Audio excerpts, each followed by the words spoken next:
Okay, our scripture for today comes out of 1 Corinthians, the 13th chapter, looking right at just the 4th through the 7th verse, where it says, love is patient, love is kind, love is not envious or boastful or arrogant or rude. It does not insist on its own way. It is not irritable or resentful. It does not rejoice in wrongdoing, but rejoices in the truth. It bears all things, believes all things, hopes all things, and endures all things. I want to just talk for a few moments as I sent the text out with the title. I want to talk from the subject, I love you, but. I love you, but. This is the first Sunday in July 2020. It's hard to believe that it came up so quickly. And many of us have mostly been in the house for the better part of the last 4 months. It was suggested that we stay in the house, then it was mandatory, then it eased up a bit too soon, I would say. And now the spread of COVID has most of us locking it down again for even longer. And if we can't somehow convince everybody to wear masks, this virus is going to continue to spread and have us locked down for much longer than we would have otherwise thought. But during this time of our lockdown, we've done some new things while we've been quarantined and locked away within ourselves and our families. Some of us have taken up sewing. I've heard some people have taken up cooking, writing, reading. Some of us have gotten more rest than we've gotten in the past. Some of us are learning new skills. In my family, Shauna and Cameron have become farmers. They started with an aero garden, growing lettuce in the house. And then the next thing, they were planting tomatoes and herbs and cucumbers and in pots in the backyard. And then last week, they put up a little fence and sectioned off a part of the garden to create a garden. I'm not really sure everything is growing in there, but they seem to work at it all the time. I expect any day now that part of the fence will come down and a tractor will come in for the next phase of their suburban farm. But in some ways, this time has been very good. Some of us have learned new things, not just things that we do, but new things that we've learned about ourselves. But then in other ways, there have been some challenges. For some of us, the challenges come from being in the house with the same people all of the time. For others, there's the isolation of not having anyone in our physical space for a long time. But either way, there can be some level of unrest or conflict, leaving us to either think or want to say, I love you, but. We could be saying it to a loved one who you see almost every hour of every day, when you would do anything just to have some alone time. Or you could be saying it to yourself when, although you love yourself, it would sure be nice to see another person face to face. We look in the mirror and we say, I love you, but it'd be nice to see somebody else. There are other times when love seems like it's not enough. There are times when love seems like it's not easy. And that's what this scripture in 1 Corinthians 13 really is all about.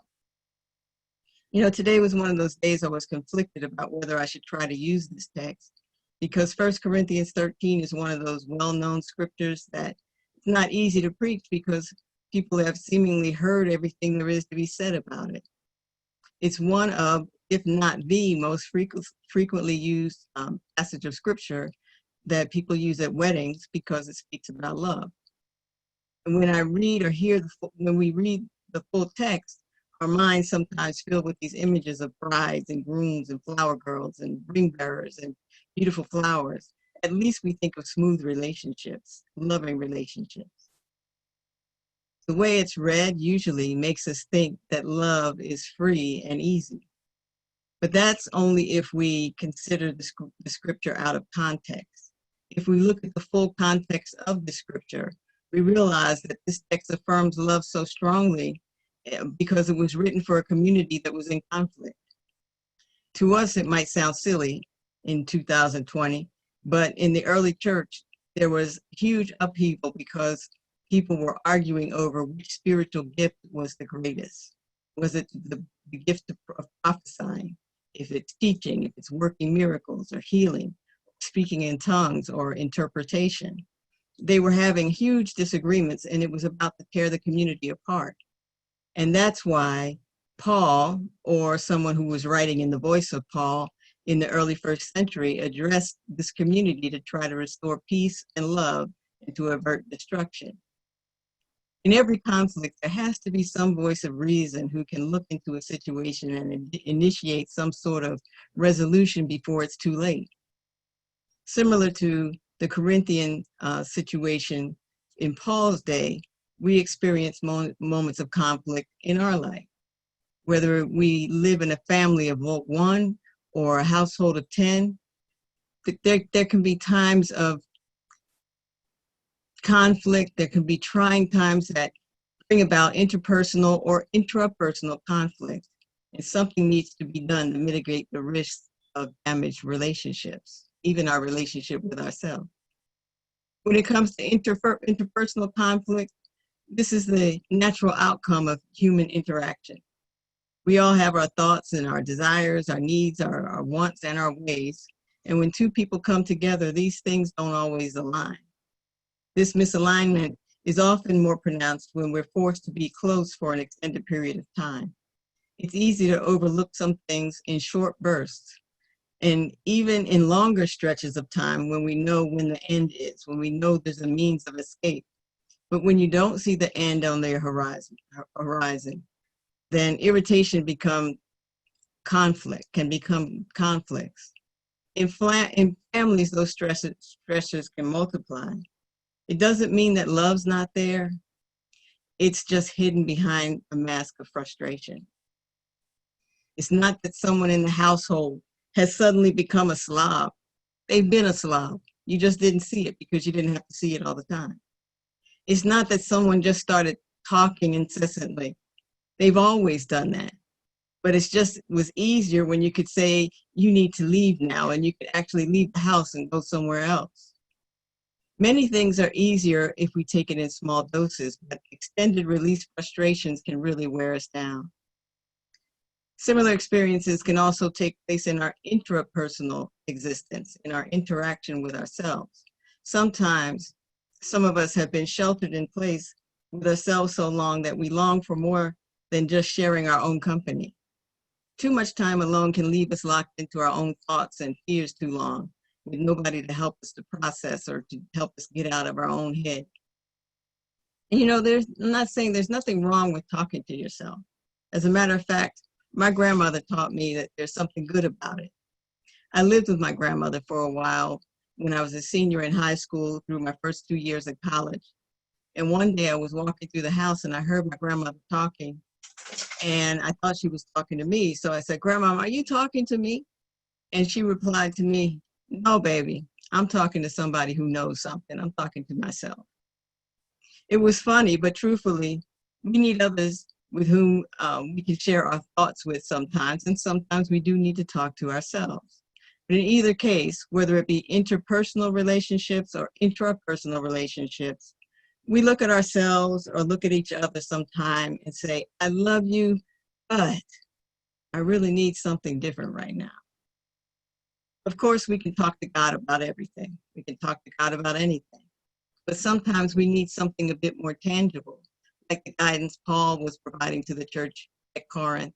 Paul needed to send a crucial communication to the church to remind them of the power of love. Similarly, in this age of forced isolation and togetherness, we could use some crucial communications of our own. There are a few characteristics that may help us to hang on to love during this time of stressful togetherness. Those things are respect, communication, honesty, and trust. Respect kind of aligns with what Paul was talking about, love being patient and love being kind. Because respect means to consider worthy of high regard or esteem, or to refrain from interfering with. We can have respect for others and respect for ourselves. But in order for us to respect someone, we have to learn what really matters to them. And that takes time and that takes intention. It's an act of patience and it's an act of kindness because you may not get it right the first time. That's why respect is a two-way street. We have to respect ourselves enough to know what's important to us. And then we need to respectfully let others know what we expect they need. Sometimes when I coach or counsel couples, I have them list everything that they think is important to their partner. And then I have them come together and read their list and share their list with each other. And then they get to acknowledge, yes, that is important to me. No, that's not. And this is what you left off the list. Because it's important to verify these things, because if we don't know what's important to our loved ones, we're more likely to step on a landmine that we didn't see coming. Maybe that's what we all need to do. Take some time to let the people who we share space with, help them know what's important to us, tell them what we need and why we need it. Even those of us who live alone need to assess what's considered respectful. Do we let others know what we really need, or do we make assumptions and then get upset when our expectations are not met? Things such as, I need more help, or I need more frequent contact, or I need not to FaceTime until I put my makeup on in the morning, so please don't reach out to me. Give me a heads up first. Boundaries and expectations need to be clear before we can expect them to be honored. Lawrence Stern once said, respect for ourselves guides our morals. Respect for others guides our manners. And Brian McGill reminds us that one of the most sincere forms of respect is actually listening to what someone else has to say. And that brings me to the second point, which is communication. That aligns with where Paul said, love is not envious or boastful or arrogant or rude. It does not insist on its own way. It's not irritable or resentful. In these days of forced togetherness and isolation, even the most loving of families can experience some times of edginess. I love you, but I need to talk to you about something. Or I love you, but I need to be left alone right now. You know, even if we can't leave the house or go anywhere, maybe we can go for a short walk. Maybe we can take some time to set aside the journal. Or we can do like me. I don't know how my family feels about it, but sometimes when I feel like I need some personal space, I put on a pair of headphones and I listen to some music or listen to a book. Even though I am in the house with other people, it gives me a little corner. That's my corner of the world for a moment. Too often we let things build up to the point where somebody just shuts down or there's an explosion, when what we should have done and what we could have done is effectively express something in a peaceful conversation. But sometimes we let it build up and it comes out in language that we don't use on Sunday morning, or a sarcastic remark or some sort of passive aggressive comment. In these times, there may be a need for communication where we remember to let love filter our minds, filter our hearts, and filter our mouths. In the book, Crucial Conversation, Tools for Talking When the Stakes Are High, Carrie Patterson and Joseph Graney highlight the need for open and honest communication in all relationships. We all enter conversations with our own thoughts, with our own experiences, and with our own feelings. And when it comes to a decision or an issue, all of the thoughts need to be considered. Everyone involved, all the thoughts need to be considered. We need to speak openly and honestly and effectively with one another. The first conversation that we need to have before we have a crucial conversation, the first thing we need to do is have an internal conversation. Before we approach somebody else with an issue, we need to check in with ourselves to see what's our motivation, and then determine if the conversation is even necessary. Patterson and Greene suggest there are 3 motivations in conversations. Number 1, winning, which is a dialogue killer. Punishing, which means we want to harm somebody, or keeping the peace. We need to start with the right motivation, the right motives. We need to consider, number 1, what do I really want for myself? Number 2, what do I really want for the other person? And number 3, what do I really want for the relationship? And then we decide if a crucial conversation is necessary. It's suggested that we use this following acronym before we engage. And the acronym is STATE, meaning share your facts, tell your story, ask for the other's path, talk tentatively, and encourage testing, which means ask for some opposing viewpoint. And then at the other end of the conversation, just make sure, and throughout the conversation, make sure that we listen. In the book, Seven Habits of Highly Effective People, Stephen Covey suggests most people don't listen with the intent to understand. They listen with the intent to reply. I read someplace else, I thought it was interesting to note that the word listen also contains the same letters as the word silent. Sometimes we need to be silent. And then the third thing is honesty is what we need for our relationships. It aligns with what Paul was saying, well, doesn't rejoice in wrongdoing, but rejoices in the truth. I hate quoting George Orwell right about now, but he did say, in a time of universal deceit, truth-telling is a revolutionary act. Truth-telling is a revolutionary act. We don't need to live with strangers or imposters. I read somewhere that most of us don't even show up in our interactions with other people. We send our representative. We show up with what we think people would find acceptable. We show up with who we think people expect to speak to. We see this a lot when it comes to LGBTQ folks. People live with family members trying to pretend or hide and present who they think their family would find acceptable. But when we do that, we're never able to interact with one another as our full self, as our authentic self. Family members end up having limited and false relationships because somebody can't fully be present in the conversation anyway.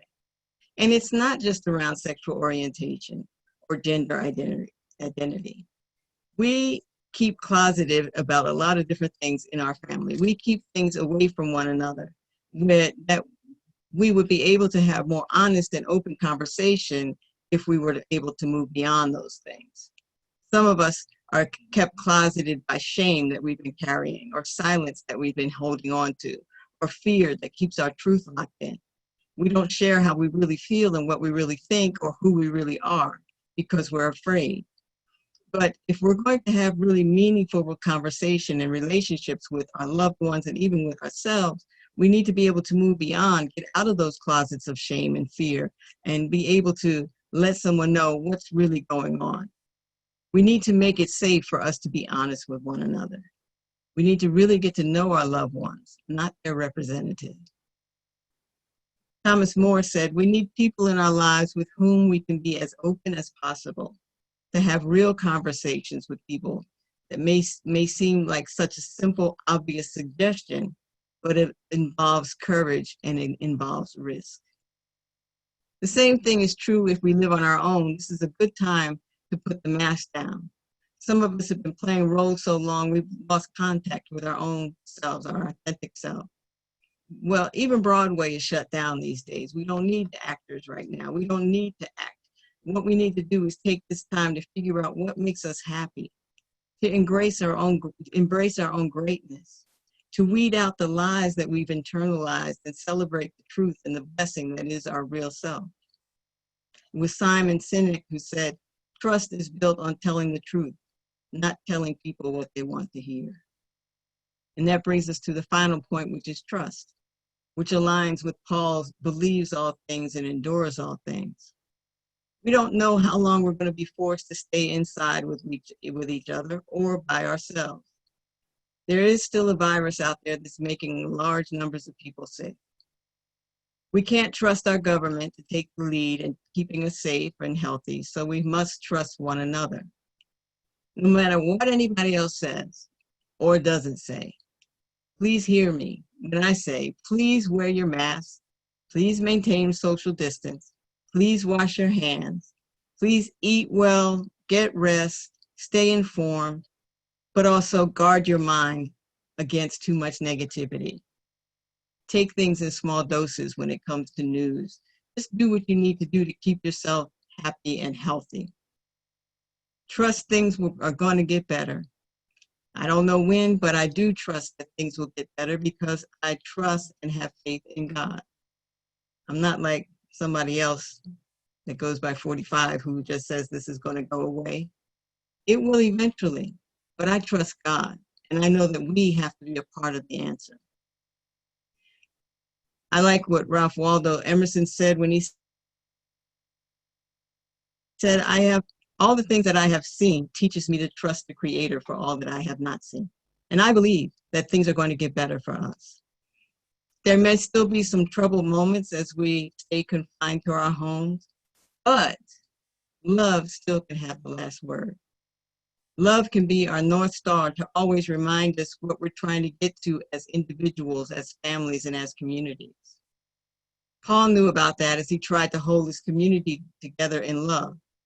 And that's why the end of that 13th chapter of 1 Corinthians ends so beautifully when it says, faith, hope, and love abide, and the greatest of these is love. My friends, hold on to love with no buts about it. Thank you for listening. Please join us next Sunday at 10 a.m. Eastern Time. If you'd like to join, please send me an email at Dr. Kathi, that's DRKATHI 100 at gmail.com, and I'll send you the Zoom information so you can join. Thanks. Have a great week.